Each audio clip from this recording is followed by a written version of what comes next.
Welcome to the journey to Polar Point. Ho, ho, ho, ho. Merry Christmas. Merry Christmas. Ho, ho, ho, ho, ho. Merry Christmas. We're going to Polar Point. Come on. Welcome to the journey to the Polar Point. Please have a seat in your sleigh.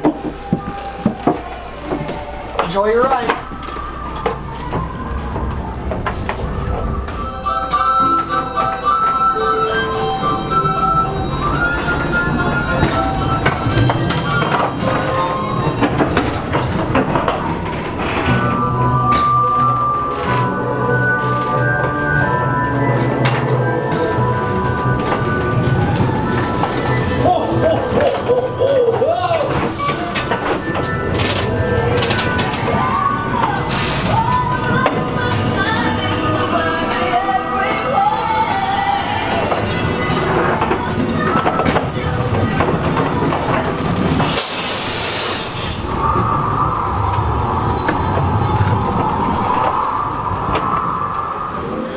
Welcome to Polar Point!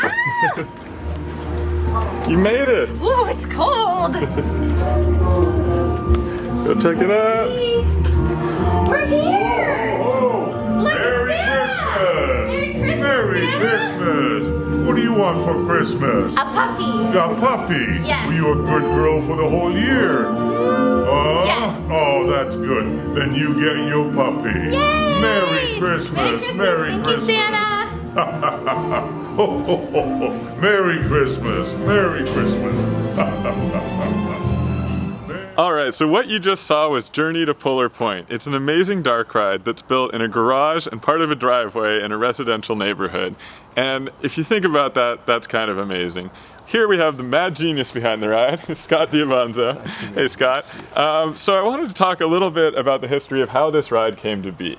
And really it starts back in sort of 2009 when your son started asking you something. And what did he ask? Will you build me a dark ride, Dad? And I mean, a lot of kids want their parents to. I remember I asked my dad to build a dark ride actually one day. You did? But very few parents say, let's do that. Yeah. What made you make the decision to go ahead and build a dark ride? He bought me a Makita drill set for Christmas, and he said, "Here, Dad, now you have the tools." And so I had to do it. You had to do it. Had to do it. So you took the tools and you built a ride that was called Mystic Motel. With just a jigsaw, handheld saw, and some screwdrivers. We And didn't have any tools at all. It was That pretty- ride at the time was 20 feet by 20 feet. Yep. Fit inside your garage here. Yep. And you want to talk a little bit about what that ride looked like, what it was? It was 30 seconds long. If you blinked, you missed it. And it was basically you hop on a ride vehicle. We had one car at the time. You hop on the ride vehicle. You go through about 5 scenes. And you meet Jack. Actually, no, it was Charlie. You meet the basement guy, Charlie, in the first room, and his dog. And it was themed to Halloween. I mean, it was a All themed to Halloween dark You were in a ride. basement of a motel. Wasn't Christmas at the time. Yep. And I remember we came down on one of your last nights, might have been the last night, and we were just blown away by the quality of it and the fact that someone built a ride in their garage, which I don't think we've ever seen before. And then we kept coming back year after year, and you kept doing it again, and it kept getting bigger. And both the actual floor print of the garage, you expanded a little out into the driveway, and you also added a walkthrough part of the attraction too. We had to have the motel. It had a diner. It had all this awesome stuff, awesome theming. It had like scares, and it really grew to something really fascinating, I thought. It was so fun. And so every year after Mystic Motel, we'd always talk, and we'd always be like, "Hey Scott, you should do a Christmas version of Mystic Motel." I think at one point we came up with the name the Merry Mystic Motel, and it was always like, yeah, maybe. Never really came to fruition. And then this year, our friend at West Coaster Albert Lamb and I were talking to you, and we were talking again about that. Different it came themes, up, yeah. and. I thought it'd be the same thing. Nothing would happen. And then I said, "Oh, I couldn't do it. Right, I couldn't do it to right. my And wife, then man. She's gonna kill me." I look on Facebook and I see this, Journey to Polar Point. And it's, of course, way more elaborate than I ever thought it would be. I thought it would just be a little Christmas tree here or there added to Mystic Motel. Yeah. What made you go all out for it and do all this? So we just Well, it was actually, we were listening to someone's podcast and they said every time we go there, it just keeps getting better and better. And my son Ashton and I, we both looked at each other like, oh, great.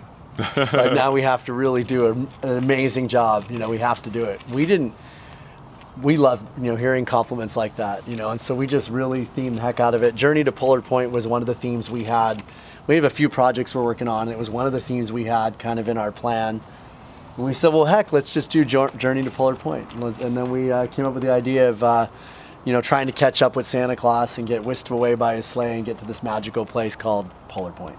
Awesome. You get to meet with Santa Claus. So that's really cool. I mean, it uses sort of the Mystic Motel ride system, but it takes Reversed. you on it's reversed, and it takes you on a totally different journey. It's a Christmas story, and really an amazing story where you have to catch up with Santa Claus. You see him on the way while you're trying to catch him, and at the very end, I don't want to give spoilers, but but you gotta meet the man himself, and it's just a really great family ride. And that's another thing I wanted to ask about. All your attractions you seem to work on are really family friendly. Is that something that's important to you? Yes, we so it started in 13 when we did it in the garage. My wife said, if you guys are going to do it here, you can't have blood and guts and all the gory stuff. So we said, well, what are we going to do now?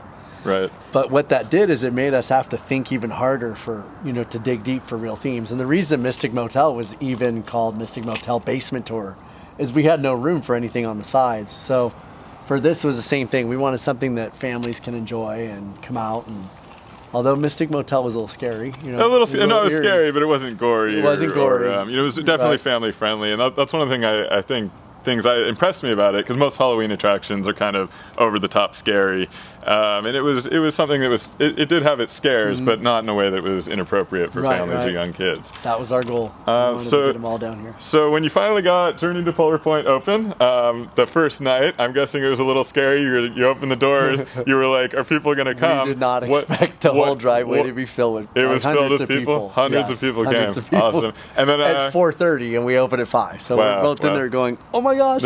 So people were lining up, waiting to get in. Awesome. And so I also heard you were on the news. Yes, Fox 11 News came out. They were here for a few hours shooting, and they edited it right here in the spot. And that night, by the time we closed and cleaned up, we went and watched TV. You guys were here for that, actually. Yeah, we were here that night after you they were here. Yeah, and it aired. It was amazing. We were here a few nights during it, and it was really awesome because there really was a steady stream of people the entire time. For over a week. Yeah, it was a great run. Well, actually, exactly a week. Tonight was a week. So yeah. 7-day, dude. 7-day deal. So it was a great run, lots of people, and now we're here.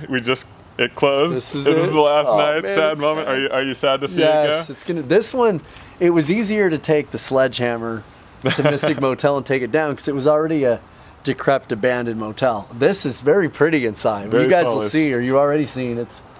It's very pretty. Yeah. It's gonna be sad to take it down. So I guess the question then is, when it does get taken down, what is the future for you and for your rides? So we have this, and we started a company called Adrenaline Attractions in 2016. We've been working on some projects. We always are looking for more projects, but we're gonna hopefully see this go commercial somewhere.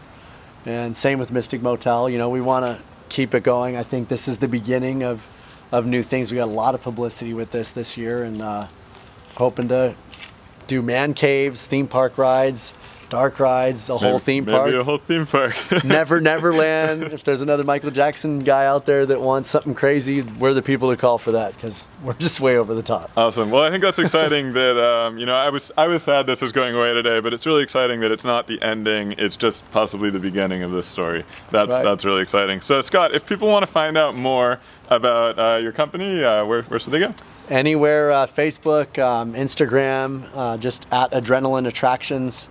And on adrenalineattractions.com? Yep, okay. That's the best place, actually. Adrenalineattractions.com is the best place. Well, if you want to build a ride or just learn more about the company, adrenalineattractions.com is your place. All right, well, thank you for taking the time to interview with us. Have a good day. Have very happy holidays, too. You too. And thank you for watching. Ho, ho, ho, ho. I had a magical time at Polar Point. Thank you for visiting. Merry Christmas. Ho, ho, ho, ho, ho. Ho, ho, ho, ho, ho.